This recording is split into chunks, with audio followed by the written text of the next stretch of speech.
Hi, my name is Rod Baker and I'm the head football coach at Palmer High School in Colorado Springs, Colorado. It's a pleasure to represent our school and to talk to you today about the spread offense running game. On this tape, we'll talk about where we were when we first got started.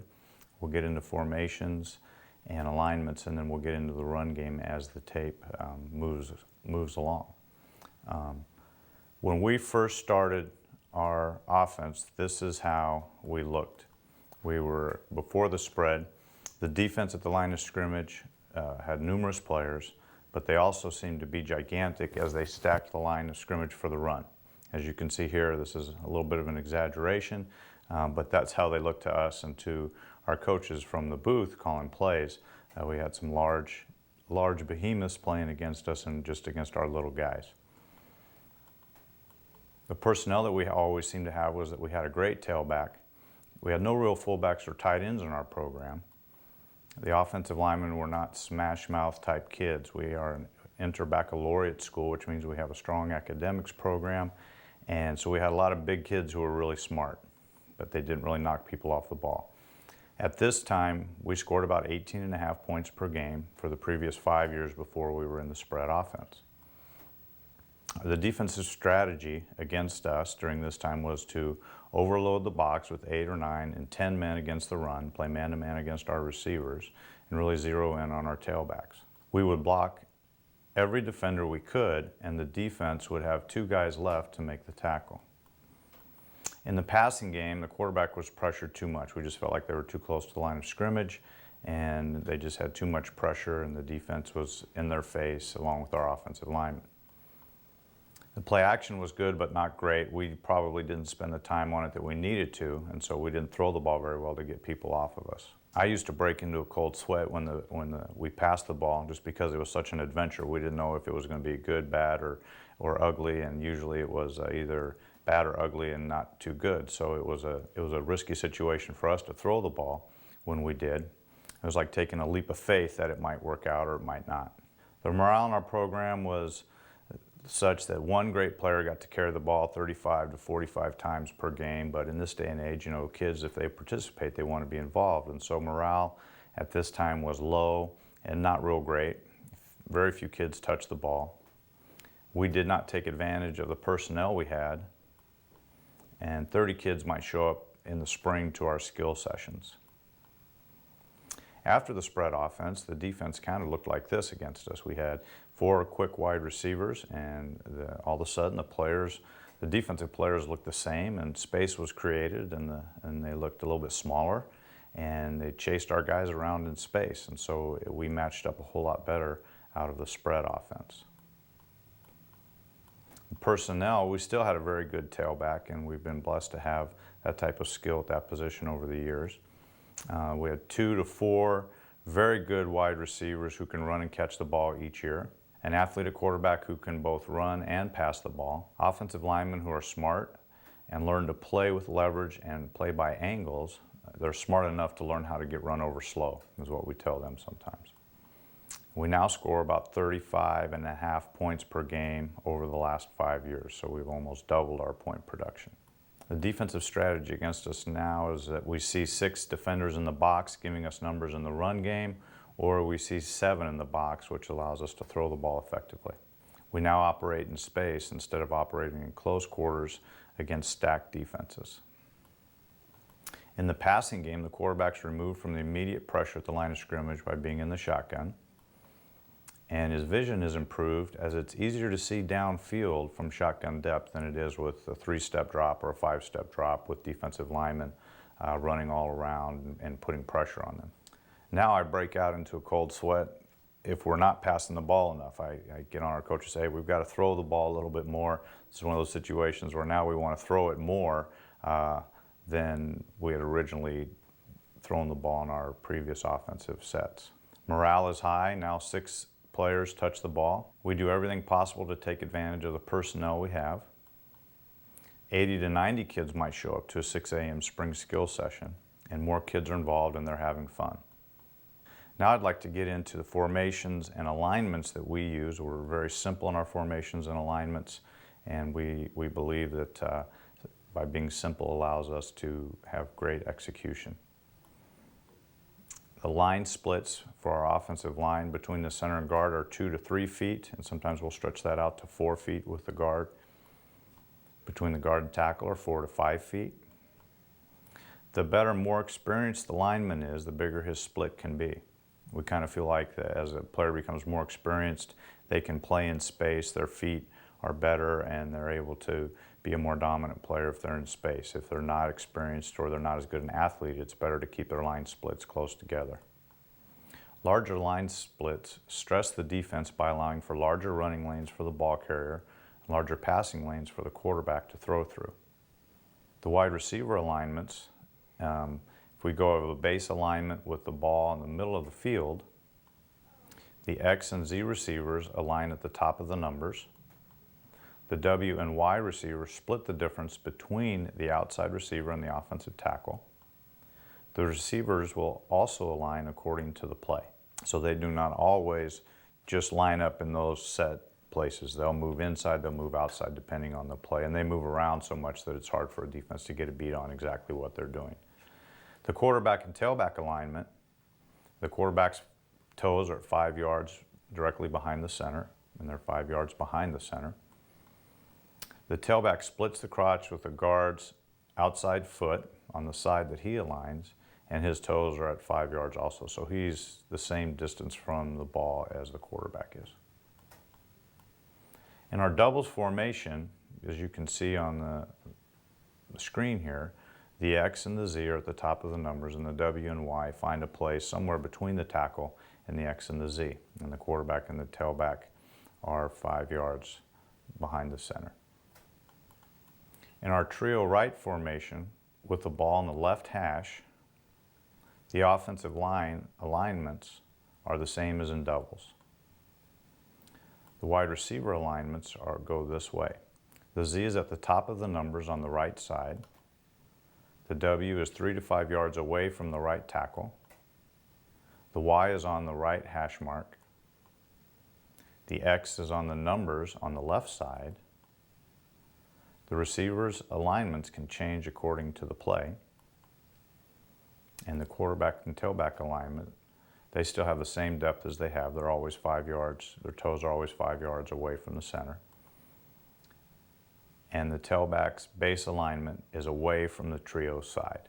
And as you can see on the diagram, if we have 3 receivers to the right, our trio right formation, the Z is at the top of the numbers. This allows him to have an outside release into the boundary and still be a threat, and also to have the rest of the field to work towards the inside. The Y lines up on the hash, and the W is lined up just outside the tackle. And you'll see when we get to the tapes, the video of this formation, that the kids move in and out depending on the play. The X receiver lines up on the numbers. The tailback's base alignment is away from the trio call, with the exception of some of the plays that he'll line up on the side of the trio call. The X and the Y receiver never change sides in our offense. This allows for formation simplicity, and it also allows for a lot of play carryover, as some plays can be run from multiple sets because of the location of the X and the Y never changing. The other advantage of this is that the kids don't have to change sides and learn plays from both sides. The X learns plays from his left side, and the Y learns plays from his right side, never changing sides. The W is always the inside receiver in the trio formation, and the Z is always the outside receiver. Again, this just allows for simplicity. In the trio left formation with the ball on the right hash, the offensive line alignments are the same as in doubles. The wide receiver alignment is such as that the Z now will be the outside receiver on the left side at the top of the numbers. The W is 3 to 5 yards away from the left tackle, just as he is in a trio right formation. The X is on the left hash mark now, and the Y is on the line of scrimmage on the other side, on the numbers on the right side. The receiver's alignments can change according to the play. Again, they're not set in stone. They move in and out depending on what the play might be. And the quarterback and tailback alignments remain the same. On the slide, you can see that the trio left formation, the Z is at the top of the numbers, and the Y is on the numbers on the other side, and the X and the W align appropriately, with the tailback opposite the trio formation. Our whole numbering system at Palmer High School is like any other traditional whole numbering system for most offenses, I think, around the country.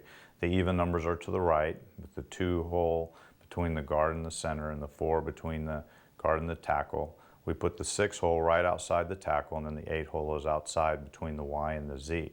On the left side, we have the odd numbers with the 1 between the guard and the center, and the 3 hole between the guard and the tackle, and the 5 hole goes right outside the tackle, and then just outside is the 7 hole.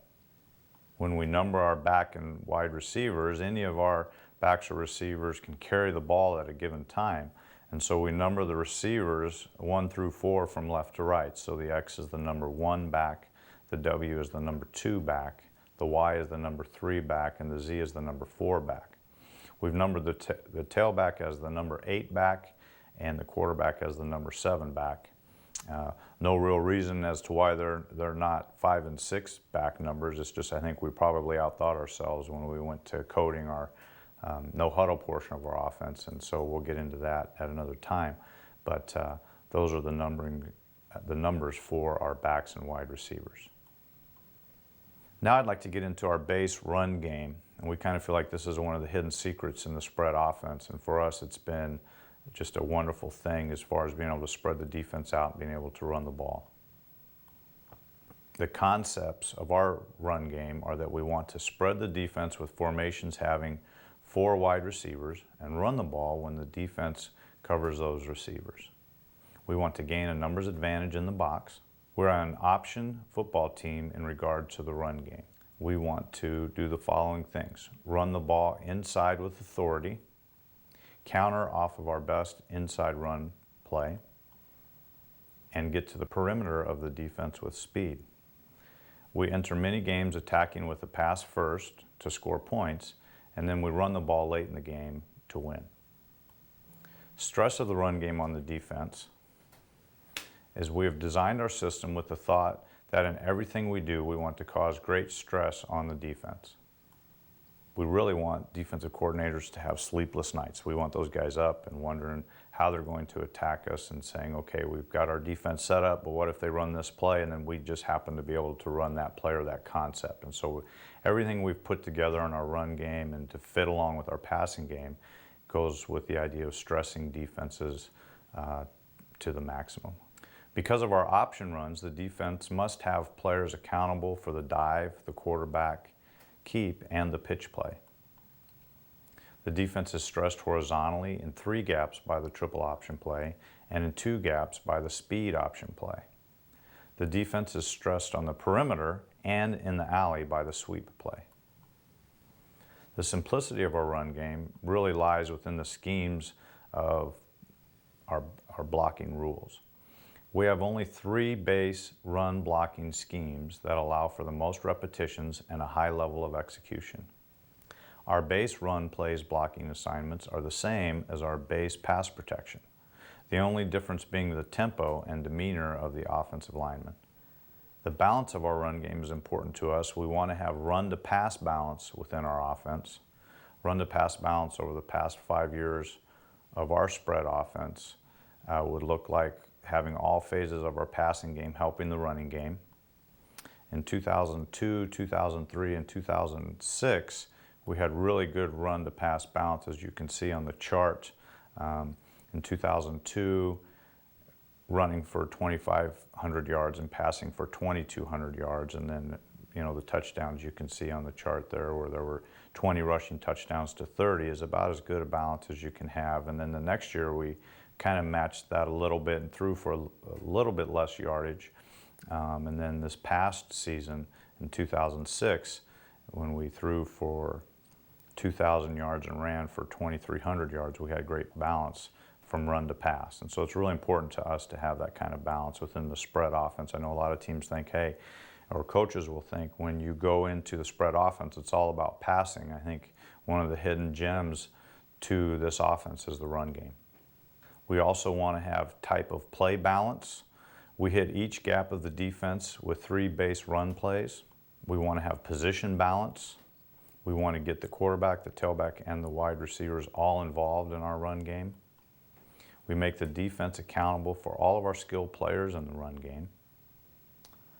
The run game position balance over the past 5 years for us is we're progressing in the wide receiver run game portion of our offense. We're still working on trying to make that a very effective portion of what we do. As you can see in the numbers on the chart, in 2005 and 2004, we began to get the receivers more involved. This past year, 2006, not so much. We had great tailback to quarterback balance in 2002 and 2003.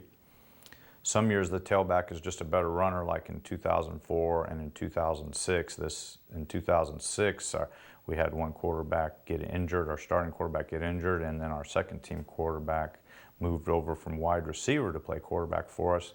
And we just didn't run him as much because we didn't want to get him injured and have to play with a young sophomore who maybe wasn't quite ready yet to take over the reins of the offense. And so you kind of have to be smart in what you're doing with the balance. But ultimately, we'd love to have tailback and quarterback balance to be real close to one another in our run game. Some years we don't run the ball very well at all, but the passing game picks up the slack, as was the case in 2005. We do feel that we've been able to easily match the spread offensive running game and the offense as a whole to the personnel we have on a yearly basis. It's not just a one-time offense where you might just have 4 great receivers and a really good quarterback and a great running back. And that just doesn't happen year to year at the high school level. So we feel like we can develop kids within our system and then also fit the system to meet the kids' abilities and skills. The first run game play that we'll talk about is called our tackle pull play. The concepts for this play is that this is a triple option play that also serves as a power linebacker isolation play, making it 2 plays in 1. If the play were to the right, it is run to the 2 or 4 hole on the play side and run to the 5 and 7 hole on the back side of the play. We want to gain a numbers advantage on the defense. We're not blocking 2 defenders on the back side of the play because of the option. This allows us to get a double team block on the shaded nose tackle up to the backside inside linebacker and secure the inside middle of the play. The simplicity of the tackle pull play lines in the base blocking scheme with a backside tackle pull. Our base blocking rules are: first, man on. Second rule is block the inside gap, and the third rule is work up to linebacker when you don't have a man on and there's no one in your inside gap. We run the play on the play side to the bubble of the defensive front. The stress of the tackle pull play on the defense is that the defense must defend 2 plays in 1, the triple option play and the linebacker isolation play. The defense must have players accountable for the tailback dive, the quarterback keep, and the pitch to the wide receiver. On the tailback dive, the defense needs to get 2 defenders into the hole because we have a lead blocker and the ball. So we're stressing the defense as far as having to maybe play an 8th guy into the box, or definitely 7 guys, if not an 8th, if they really want to get involved in outnumbering us as far as defensive players to offensive players around the line of scrimmage. The balance of the tackle pull play, position balance, is that we have the tailback, the quarterback, or the wide receiver can carry the ball. We have a play type balance in that it is a triple option play and also an isolation play. We have gap balance in that we're trying to work through either the A or B gap on the play side, and on the back side we're optioning the C and D gap. We have formation balance in that we can run this play from our doubles formation or our trio formation. The quarterback progression on the tackle play is very simple. We want to give the ball to the tailback until the defensive end or the key for the quarterback, who is the C-gap defender, usually a defensive end, takes the tailback from behind.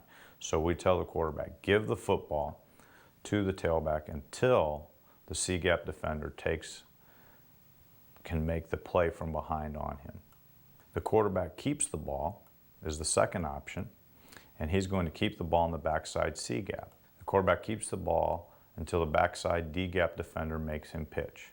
At this point, he'll pitch the ball to the receiver. There's 3 scenarios that the pulling tackle can go through. One is that he can seal the play side inside linebacker. The second is that as he comes inside, he turns out the play side inside linebacker. And the third thing that can happen to him is the play side inside linebacker blitzes and the tackle ends up trapping him at that time. At this time, I'd like to get on the whiteboard and diagram the tackle pull play versus a 4-4 cover 3 front, a 4-3 cover 2 defense, a 3-3 stack cover 3 defense, a 3-4 cover 2 defense, and then show some video of the tackle pull play.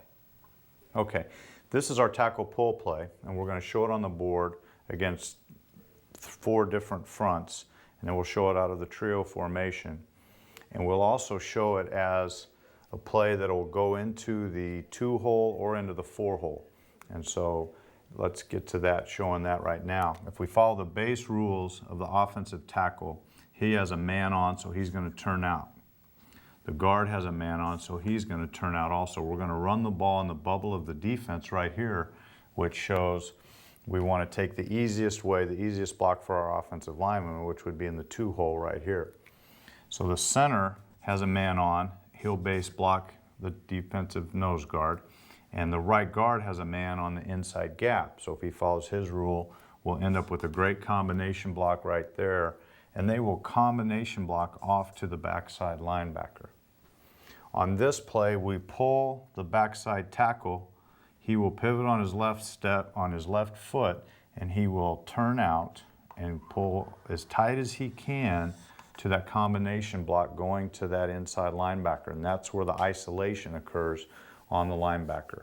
3 things that we mentioned earlier that can happen to the offensive tackle on this play are that 1, he can get a turnout block onto this linebacker and just turn him out. The second thing that can happen to him is the linebacker maybe false steps and goes to the defense's right or to the tackle's left, and he'll end up sealing him inside as that linebacker is now inside there. And then the third thing that can happen is that the linebacker will blitz into the gap. He'll see the picture, and they're keying that play of ours because it's our base run play. It's the play we run the most. And so he'll blitz right through that gap opposite the tailback. And what ends up happening is the tackle ends up trapping him. Now the tailback has to be very patient and understand those 3 types of blocks and what's going to happen on that play. But generally speaking, he just follows the block of the offensive tackle and has to be patient and get on his hip and follow through the hole. The receiver's blocking assignments, the Z stock blocks number 1. There will be times when we'll read crack him off to the safety. A read crack block for us is when the cornerback bails off and the safety is coming down into run support. Then we will have him press inside to get to the safety there. The Y will dig out number 2 and in the underneath coverage, and that makes him help the tailback as far as popping loose into the secondary. The X is a stock blocker on number 1. If we get a safety that comes down hard and a corner that bails off into coverage and plays off, we will also read crack that.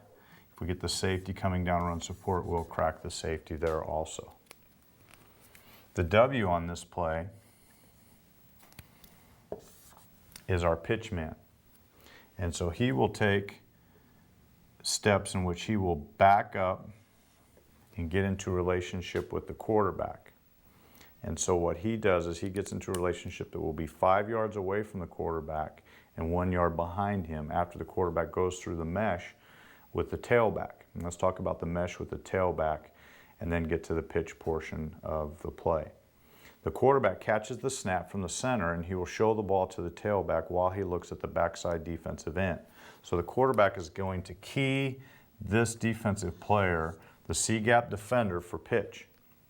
And what he will do is he will catch the snap and he will show the ball to the tailback while he points and looks with his eyes at the defensive end. The tailback, on his assignment, what he's to do is to slide step to the ball and get into the mesh with the quarterback. It is the responsibility of the running back to get into mesh with the quarterback. It is not the quarterback's responsibility to create the mesh of the ball into the pocket of the tailback, but it's the tailback's responsibility to get to the ball. We don't have the quarterback take that responsibility because he has to catch the snap, then he's going to show the ball, and he's looking at the defensive end. The rule for the quarterback on the give is to give the ball to the tailback every time until the defensive end can chase down from behind.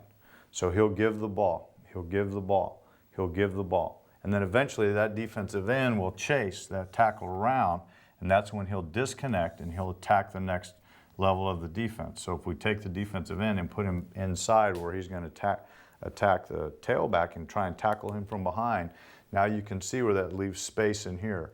The quarterback will now keep the ball until the defense makes him pitch. We want to keep the keys very simple for the quarterback. We don't want him to say, if they do this, I do that. We want it to be real simple for him. We say, give the ball until the defense takes it away. Well, this scenario, now the defensive end is taking it away. Now we tell him, number two, keep the ball in the alley of the defense until the next defender makes you pitch. It may be a safety coming down. It may be a linebacker scraping at this point in time. It doesn't matter which one it is. He'll pitch the ball off whatever shows in the C gap. Now at this time, the wide receiver, the W, is getting into pitch phase with the quarterback, and he is supposed to be 5 yards away and 1 yard behind. So if the quarterback were here, his relationship in that would be about the perfect relationship as far as being in phase for pitch course. And so we want him 5 yards off and 1 yard behind the quarterback. And he will follow him all the way up the field until he gets a pitch, or he can move up in front of the quarterback and make a block down the field once he's determined the quarterback has kept the ball.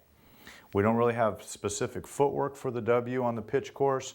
We just tell him to get into phase. Each kid is a little bit different. We want them to back up with their shoulders parallel to the line of scrimmage as much as possible so they can redirect and get back up the field once the quarterback attacks. That's the tackle pull play for us against an even front with three linebackers. Inside the box, kind of being a threat, we can still run it with 7 inside the box.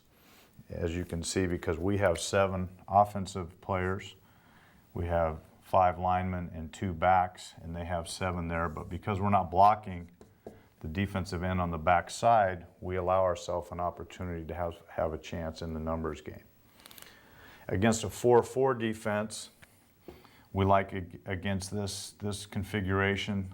The defense has 6 defenders inside the box, and they have 2 outside linebackers who, if they play out in our flat defenders in a cover 3 coverage, it allows us to have 7 versus 6, so we feel pretty good about the run game there. Now what we'll do is draw this up against this by using the rules for the lineman first, then we'll get to the quarterback and the tailback portion of the play, and then we'll talk about the pitch. The rules for the lineman are man on. The tackle will block the end. The rule for the right guard is man on. There's not a man on, but there is a player inside gap. So now you can see we're going to run the ball in the 4 hole, which is the easiest place to run the ball. We want to run the ball in the bubble of the defense and take the easiest way. Instead of trying to dig a defensive lineman out of a hole, we're going to run it at the bubble and take the easiest way to do that. The center will combination block with the right guard as there's a man on him, and they will block to the backside linebacker. We always have a double and a combination onto the backside linebacker, which is also, it remains really simple for us because our pass protection is the same rules as our run blocking game. And so it becomes very simple for our offensive linemen to execute a lot of our offense. The backside guard has a shaded 3 technique, and so he will base block him, and the backside tackle is pulling around now. He pulls tight to the combination block, and he's going to block that play side linebacker. So again, it's a triple option play with 1 being the tailback on the dive, 2 being the quarterback on the keep, and 3 the receiver with the pitch. We also gain the isolation block on the play side inside linebacker. The receivers, the Z will stalk number 1, the Y will stalk and dig out number 2, the X will stalk block number 1 on this side.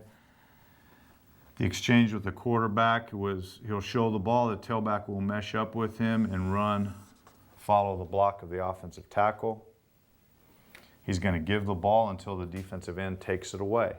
Once the defensive end takes it away, he will disconnect and attack the next level defender, which is the D-gap defender, and that is who he'll pitch off of if the D-gap defender takes him. So he's thinking, give the ball, give the ball, give the ball, keep the ball, keep the ball, keep the ball, and then pitch when they take that away from you. The W receiver is going to back up and get into pitch course with the quarterback and always stay in this 5 yards away with 1 yard behind relationship. Once this defender then takes the quarterback, he'll receive the pitch, and then he wants to get outside and cross stripes and get up the field. The same play against an odd look. A lot of teams play the 3-3 stack defense now, and so we'll go into that. Against the 3-3 stack defense, we'll base block the defensive end, and a lot of times teams will angle that end in and out. And we tell the offensive tackle, if we have the scenario, if we just have the tackle and the defensive end, if the end angles outside, go ahead and turn him out. If the defensive end were to angle to the inside and fight inside, we'll just block and gap block him down and wash him down into the B gap. Okay? For the purpose of this play, let's say the defense is angling toward the running back. And so what happens here is that on my base block, I'm going to block him. He angles inside. I'm going to end up gap blocking him down inside. Okay, then the nose is going away, so the center is going to base block him also. The right guard steps with his left foot. Since it's an odd defense, he's going to step to the most dangerous lineman, which is the nose guard. His base rule is man on, no one's man on, inside gap. The nose is on that gap, and then he's going to work to linebacker. So if the nose doesn't work into his inside gap, he will then go to the backside. He will then go to the linebacker. The right guard now, he'll angle up. He'll step with his inside foot and work towards that nose guard and base block him. And the tackle will pull around for that linebacker there. So we get a combination block where we have 1, 2, 3 on these two players. So again, on the inside, we're going to work these, or the nose is going this way. I'm going to step with my left foot, climb to the linebacker. I'm going to base block the man on me. I'm going to step to him to stop penetration there. The tackle pulls around for that linebacker. The read key at this point in time is the defensive end, and we're going to give the ball until he chases it down, at which point the quarterback will then disconnect and get to the edge of the defense. Now with this situation, we have a point where we can be outnumbered. Sometimes what we'll do is, instead of stalking, if we get a corner 3 off player, we'll try and crack that linebacker there and get into that type of game with them. We still want to get our W into pitch phase with the quarterback 5 yards off, and into pitch course there, and attack the next level defender and pitch the ball or keep the ball there. Another thing we can do is run the play out of a trio formation to gain numbers against a team that runs a stack team. We like to run it out of a trio formation. We'll show you that in just a moment. The next front that we see is an odd front where there's a 3-4 defense with maybe cover 2 secondary behind it. And so against this defensive front, we end up with an odd front just like before. A lot of times these teams will angle, and so let's have them angle away from the tailback this time. And we'll follow the rules of the lineman, and then get into the receivers, and then get into the action in the backfield. The play side tackle has a man on, so he'll block him. This time he'll block him out. We're going to end up running the play in the 4-hole. So the right guard against the nose guard is going to step with his left foot, and since the nose is angling to him, he'll end up solid on him. And then the center will also step into the nose, and we'll get this combination block. here. Now we want to end up with a 1-2-3 on 1-2 advantage inside, and we gain that as the right guard steps with his right foot. The nose guard disappears, and so now he'll go up and block the backside linebacker. The tackle's going to pull as tight as he can around the combination block on the shade and get on to make the easiest block on that play side linebacker. The tailback will have great patience again, get into the mesh and follow the block and make his cut off. Okay. On the edge of the defense, the Z will stalk number 1, if not get into a read crack situation with the safety. The Y will stalk number 2 and dig him out for the tailback. The X will stalk or read crack the safety. And the W will get into pitch phase with the quarterback as the quarterback works to the next level once the defensive tackle, in this instance, has chased the play down from behind. Again, the quarterback's rules are give the ball, give the ball, give the ball. Keep the ball until they make me pitch, and then pitch it. And we want to do that. We don't want him to be in a if they did this scenario like we talked about earlier. When we run the play out of a trio formation, let's say we've got trio left and we're going to run the play to the right, in this situation, we can gain an extra number in the blocking for the perimeter game like we talked about. Sometimes a 3-3 stack team will give us trouble with that. And so this is what we can do against a team that's playing us in a certain way. To the weak side of the play is where we're running the ball away from the 3 receiver set. So our base rules are man on, block him, man on, base block him, man on, base block him, inside gap. This is where we get our combo block now to the backside linebacker. The backside tackle pulls around for the inside linebacker. The Y is going to stalk number 1 to crack number 2 if they invert the safety. The Z now in trio left comes over and he will stalk number 1. We now gain the X on the perimeter with us, and now he's going to work up to the safety, so now we gain our numbers advantage again. Okay, and so we now have 2 on 1 in that situation with the defensive end. So we want to give the ball to the tailback until the defensive end takes it away. We have the quarterback and the tailback against him. That's our numbers advantage there. Once the defensive end chases and takes that away, we want to have our 2-on-1 situation with the quarterback and the W with the D-gap defender. And that scenario would be an outside linebacker. And so we're 2-on-1 with him. And so we like to have those advantages there anytime we can get them. There's sometimes in our doubles formation that the defense can take that away, and I'll show you this against a stack formation right now. When we go trio left, ends up being the same type of situation against a stack cover 3 team where they bump their linebackers to the trio set.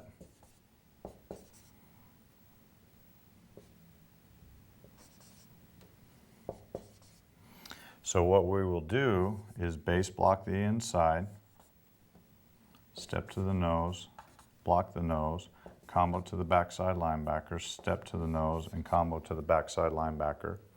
Then we will pull the tackle around inside and tight. Now sometimes they get this player in as a overhang guy, so we'll try and work the Y down inside to take care of that a little bit and try and dig that out and cut his split down. And we'll give the ball to this tailback up in here tight against that look. And a lot of times these linebackers will overplay it and we'll get the cut back inside. And you'll see that on the video. We still have a numbers advantage here. We're 2-on-1 in this situation. And so on the edge, we'll block the corner. We'll block the outside linebacker. When the quarterback keeps the ball on the edge, it's because the defensive end is chased, so he's no longer there.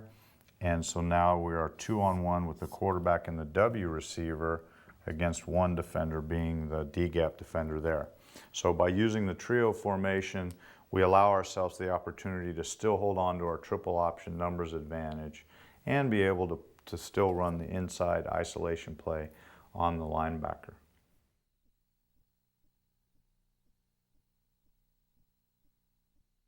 On this play, the tailback keeps the ball to the left, the defensive end plays out. You'll see that the middle linebacker overruns it and we get a really nice turnout block by the pulling tackle.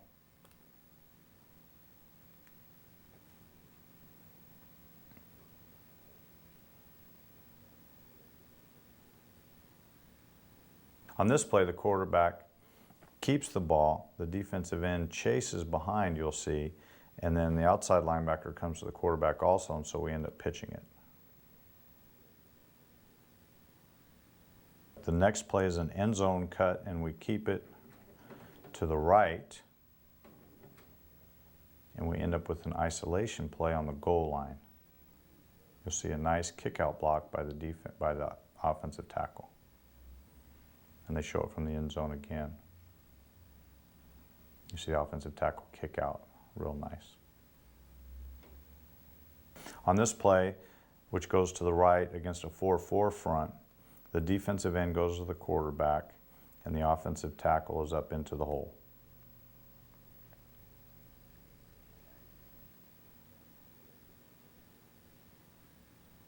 And here it is from the end zone.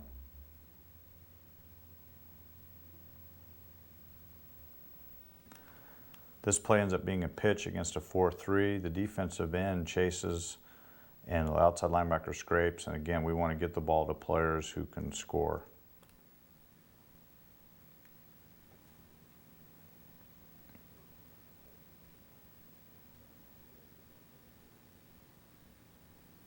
In this play, the tailback cuts back through the backside A gap and the offensive tackle ends up trapping. The tailback's nice and patient on this and gets behind the offensive tackle pull.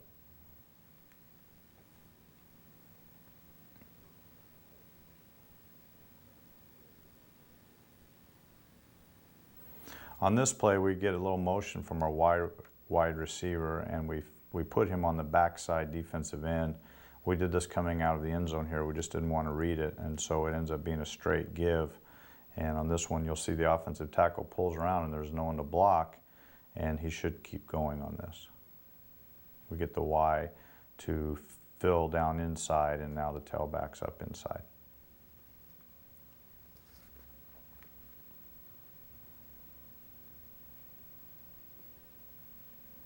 This play is to the right with a fill again by the receiver against a 4-3 defense.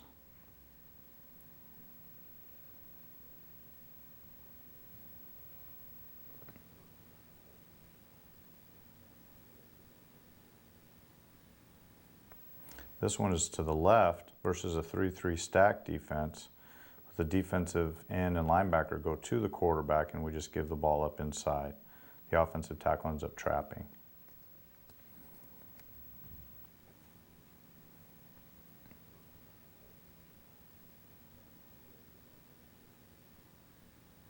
Against a 4-2 box, you can see the defensive end takes the quarterback and the outside linebacker takes the pitch, and so the tailback's up inside.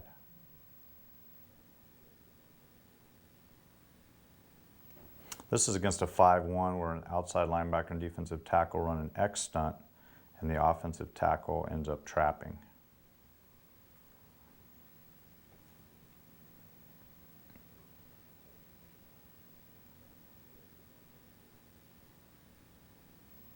This play is run to the right against a 5-1. The offensive tackle gets a great seal. The defensive end and linebacker are outside for quarterback and pitch.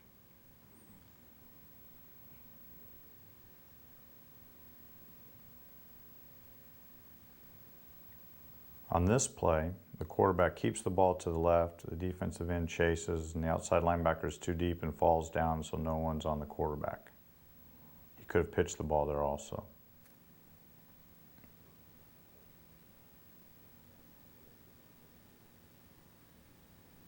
On this play, the quarterback keeps to the left, the defensive end chases. The safety even chases down into the tailback, as you can see. On this play, we end up pitching the ball to the right side.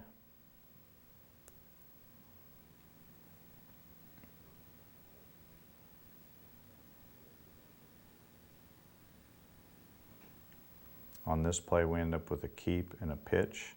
The motion man should work up to the next level. We have him filling for some reason. He should work up to the next level.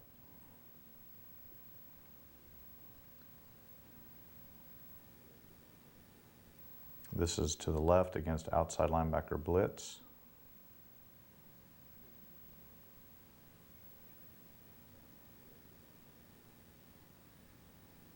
And this play is to the right, and then we end up with a pitch to the left off the outside linebacker and get a good block outside by the X.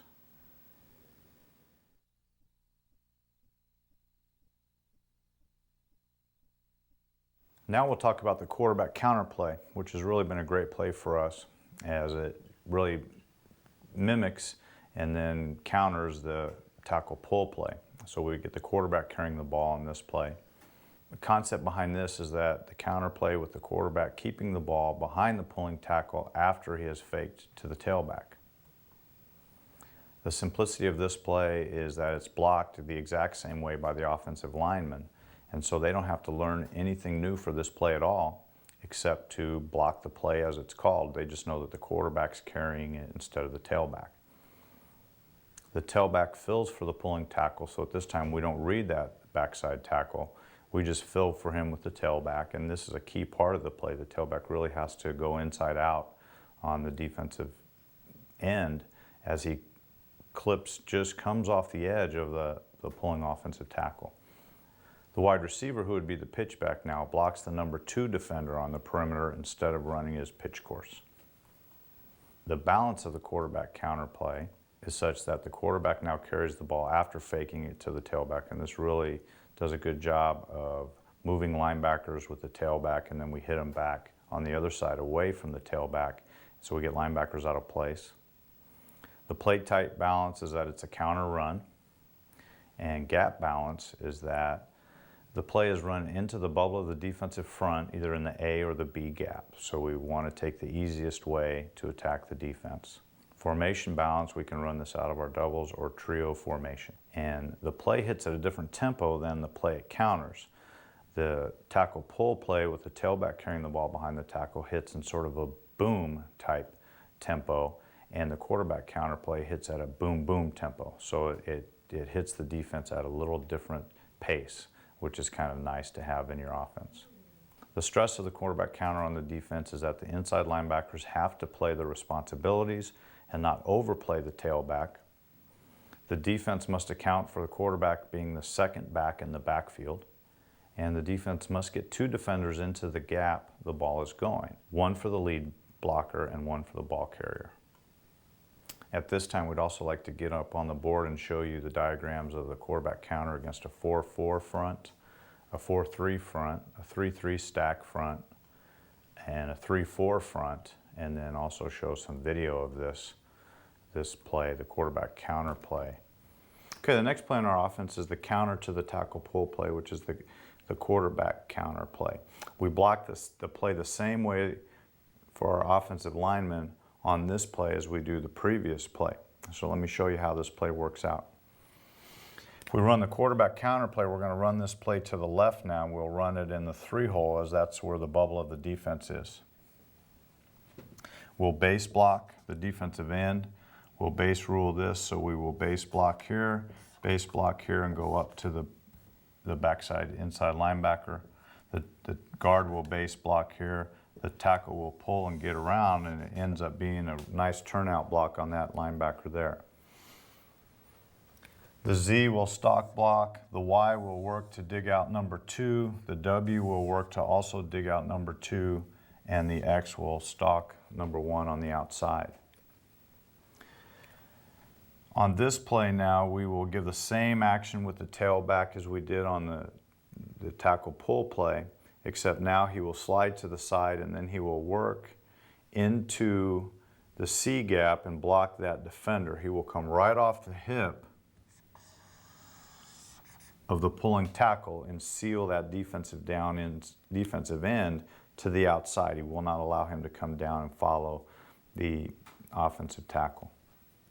The quarterback now catches the snap, shows the ball, gets into a soft mesh with the tailback, and then has great patience as This is a boom boom type play. This play hits at a little slower pace than the tackle pull. So now we'll get the fake and we'll follow back up behind the offensive tackle into the 3-hole on that set. As you can see, it allows for a nice counter action from the tackle pull play. The next front that we'll show this against is a 4-4 type of front. And so now we'll run it into the 1-hole as we want to run it into the bubble of the defensive front. On the play side, we'll base block with the offensive tackle on the defensive end. We'll base block with a guard on the defensive tackle.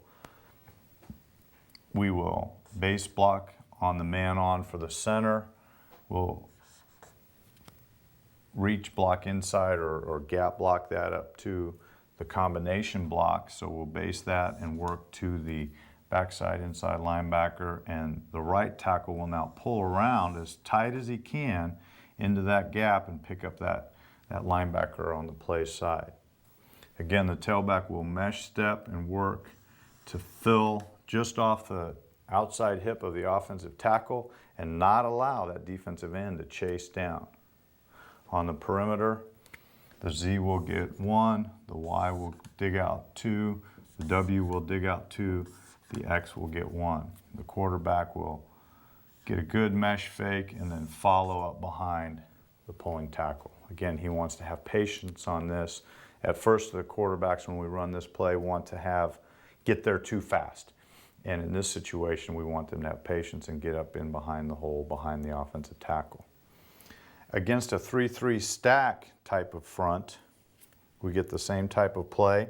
We're going to run the play to the left, so it'll be in the 1 or 3 hole depending on how the defensive line angles. Let's say they angle to the running back, so the defensive line is going to step and angle inside.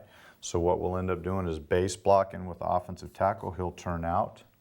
The guard will base block step to the nose and end up blocking the nose with the center now up to the stack linebacker in the middle. The left guard will now step with his inside foot and see that the nose guard is gone, and he'll work up to the backside linebacker. He'll also check to make sure the Mike linebacker in the middle doesn't do an X stunt with the nose.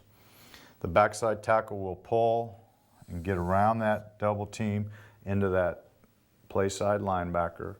On this one now, when they're angling this way, the running back will now mesh and try to dig that defensive end out, and that's probably the hardest job that he has right there, is trying to dig that defensive end out that's angling to him. And so he's got to do a really nice job of that and trying to just chip the guy. It doesn't always have to be the greatest block in the world. If he just chips him, it ends up being a good deal. Also, if he can get tackled by the guy, that helps too. Sometimes we tell them, the backs, if they get tackled on the play, that's as good as making a block. The quarterback now makes his fake, and he follows up behind. And the receivers on the perimeter, the Y digs out number 2, the Z stalks number 1. On this side, the W would dig out number 2, and the X would stalk number 1. Against a 3-4 front, let's angle the front away from the tailback. So now we get the angle away from the tailback. And maybe the defense is going to walk that linebacker down. So what we'll do now is base block it. And sometimes if we get that linebacker to show right away, we'll call fan. And so what that will tell the guard on his side to do, we'll tell him to block out into the B gap. And so if we get a hard angling team like that, we'll turn out like that and we'll block out like that. And so our base blocks turn into those blocks there. The nose will the center will base block the nose. The right guard will step up to the nose guard. They will combo to the backside linebacker. The right tackle will pull around and get onto that linebacker there. The tailback has an easier fill now as the defensive end is angling away. The quarterback makes the fake and follows up behind. The receivers have the same blocking assignments. The Z will stalk 1. The Y will dig out number 2. The W on this side, if that outside linebacker goes down, this safety is probably working down. So number 2 now becomes that safety, and the X stalks number 1. This is a really good complement to our base play. If we were to run our offensive plays in a game and we were to run 30 run plays, we would probably run 15 of the tackle pull play, and then this play we would probably run 7 or 8 as a counter to it, and then we would run our other 2 plays, the speed option and the sweep play. And so we would like to run this counter play as a real good changeup from our tackle pull play.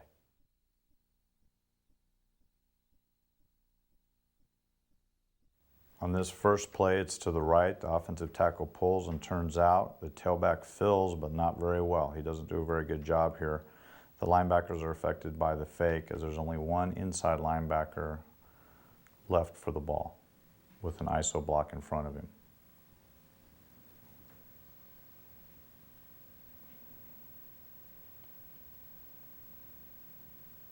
This play is to the right in the A gap. The offensive tackle is inside with a seal and ends up missing. But you can see how the counter action affects the linebackers.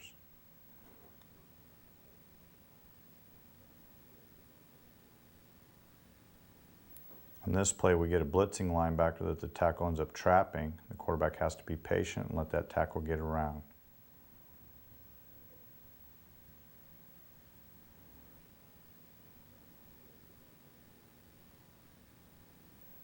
Quarterback keeps the ball to the left on this. The tailback does a better job of blocking.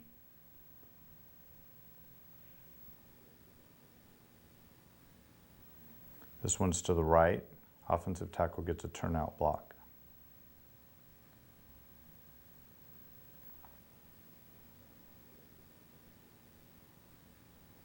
This is to the right versus a 4-1 box. See, the tackle gets around clean up to the next level. This plays against a 3-3 box and the tackle gets a nice turnout. The quarterback's up in behind. The receivers do a nice job blocking downfield here.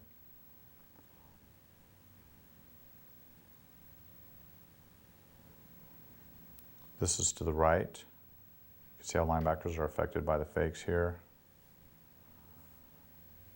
You can see the wide digs out the number 2 linebacker inside. This one is to the left. Again, linebackers are affected and the tackle can get around and seal that inside linebacker.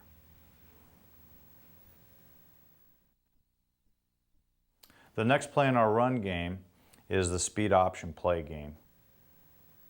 The concept behind this play is to get to the edge of the defense with a 2-on-1 advantage. In our offense, we're always looking for 2-on-1, 3-on-2 types of advantage, or a high-low advantage, or a stress of safety widthwise advantage. And so on this play, we're trying to get the ball on the edge of the defense with the ball in the quarterback's hands and someone for him to pitch to. We want to get the ball in the tailback's hands on the edge of the defense as quickly as possible. This is usually a better runner for us, and so we would like to have the play designed to where the quarterback pitches the ball.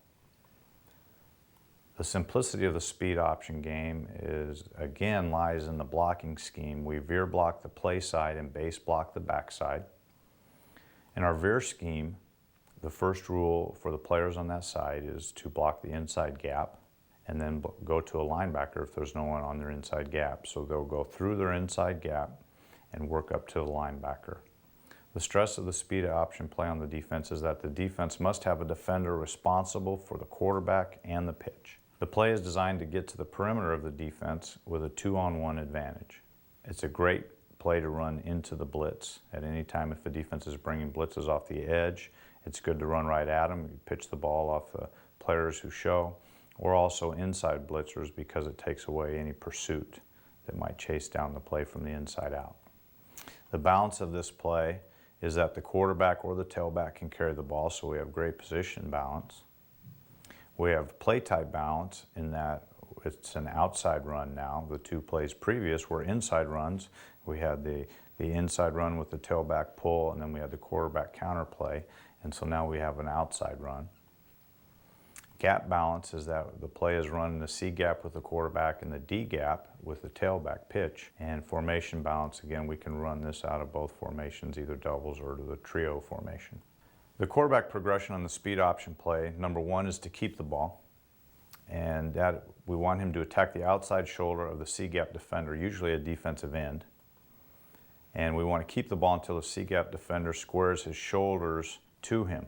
Now, the quarterback wants to attack the outside shoulder of the defensive end because the angle from the shotgun allows him to get to the outside edge of the defensive end and pitch the ball. If he attacks the inside shoulder of the defensive end, what happens then is that when he pitches it, the defensive end can turn laterally and chase the running back down.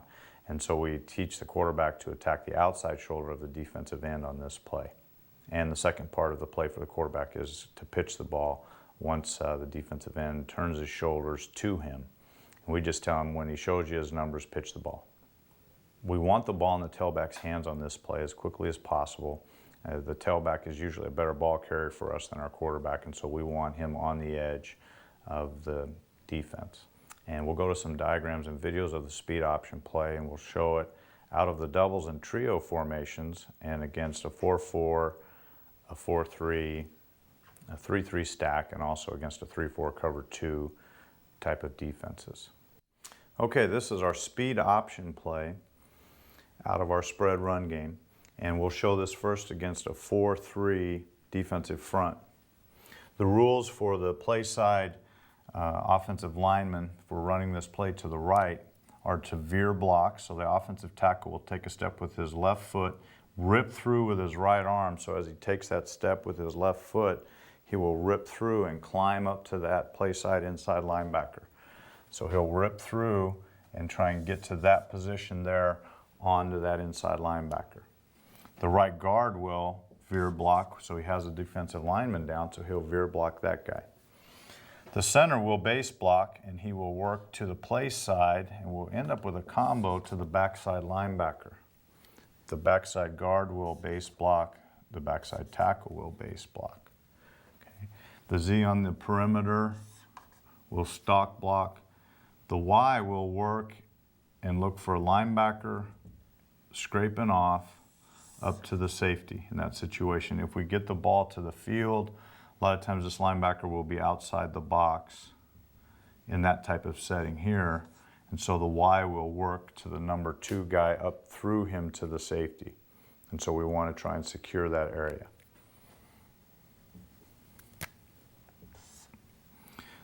The backside will dig out, try and dig number 2 to the backside safety, and the X will work to number 1 on his side. We will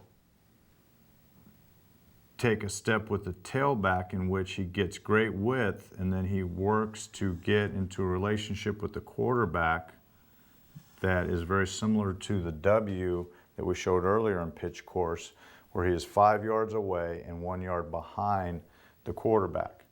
On this play now, we want to attack the outside shoulder of the defensive end with the quarterback. And so once we've done that, and this defensive end attacks and shows the quarterback his numbers or shows him his shoulders, we will pitch the ball. So the quarterback will pitch the ball to the tailback to the edge. Again, we have a 2-on-1 numbers edge on the defensive end. So we want to kick the ball out to the tailback as much as possible on this play. If the defensive end were to work flat down the line of scrimmage, once we get to the line of scrimmage, then we cross stripes with the quarterback and attack and make that defensive end then come down and play him. If we get a defensive end who wants to feather and play slow and all of that type of stuff, we'll stretch him and then we'll hit it up into the Allen cross stripes and try and make a nice gain. And then the next time we'll work to get the pitch again.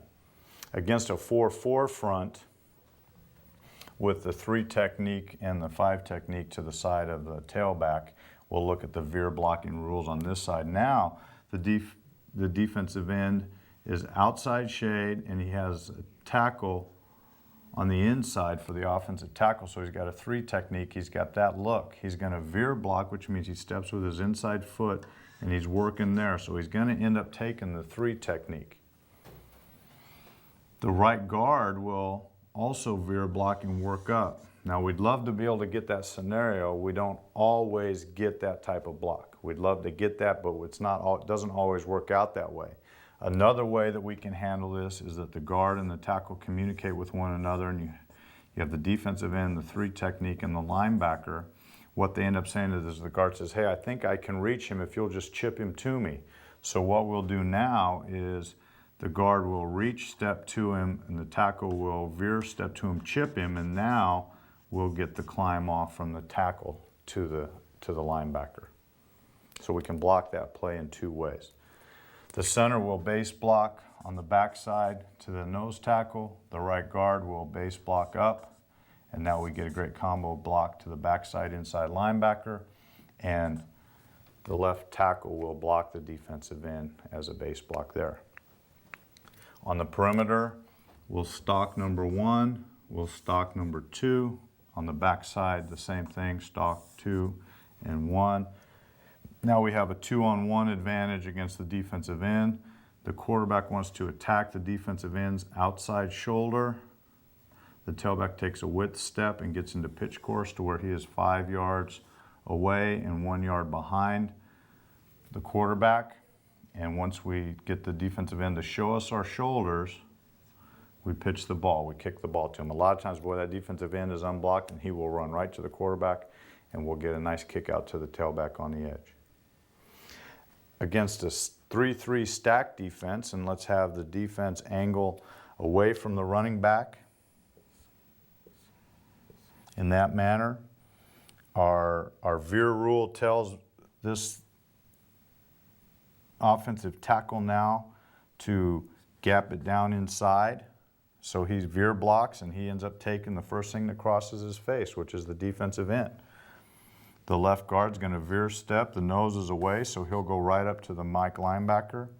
The center is on the nose. The right guard steps to the nose to help secure the A-gap, and then we'll block there with the center on the nose guard. So we end up with a combination to the backside, and we base block with the backside tackle. We're going to stock number 1, dig out number 2, stock number 2 on the backside, and stock number 1 on the backside also. Now the quarterback, we said his pitch key is the C-gap defender. Well, in this defense now, this linebacker or this linebacker are going to show in the C-gap. So we end up telling the quarterback what's going to happen is if when the end's blocked down inside, the tackle's going to gap him down and you're going to pitch off of whatever shows next. And so in this case, we get this linebacker to come into the C-gap. The quarterback will get width and he'll pitch off of that guy. He'll attack that outside shoulder. He'll pitch off of that guy, and we still gain our 1-2-on-1 advantage. If the defense wants to play a game with these two linebackers where he's going to crash inside and he's going to loop, what we'll do with the Y now to change that up is once the Y determines, hey, I cannot block him. If I do, it's going to be a clip. What he'll do then is he'll just go to the next linebacker inside, and so now we have a 2-on-1 advantage on that defender there. So we like to change it up either way. We've got to give the quarterback a lot of looks at that scenario, though, so that it becomes natural in the game. But his basic rule is the defensive end disappears inside, the tackle's going to block him. Just attack the C gap and pitch off of whatever shows. If nothing shows, get yourself upfield and cross stripes. Against a 3-4 defense, again, another defense where teams play an angle out of. Let's angle him to the defensive front to the tailback. And so in this scenario, the offensive tackle will veer block, step inside, get to the linebacker. The guard will veer step inside, block on the nose. The center will block the nose, and we end up with a combo on the backside inside linebacker. The right guard will step with his right foot and climb to the backside linebacker. The right tackle will wash that angling defensive end down. We will stock number 1, stock number 2, stock number 2, and stock number 1 on the outside, on the backside, and then we will run pitch course with the tailback.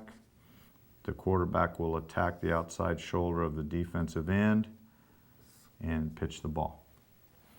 And so those are the ways that we would try to attack those different fronts with a speed option play.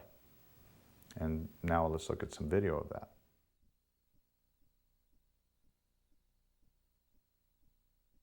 This is versus a 3-3 stack. The defensive end angles inside so the quarterback pitches off the scraping linebacker.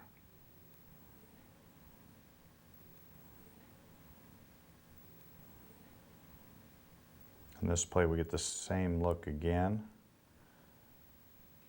We pitch off the scraping linebacker, and the receivers do a nice job on the edge.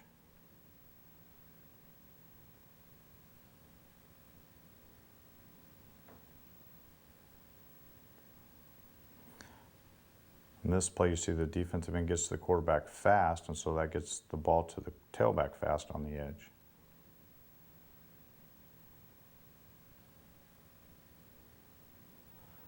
On this one, the quarterback has to pitch the ball quickly, and he gets it out onto the edge of the defense with a player who can cross stripes. The right tackle takes a good course to the inside linebacker, misses him, but makes him run underneath, and now that defensive player's in a chase position.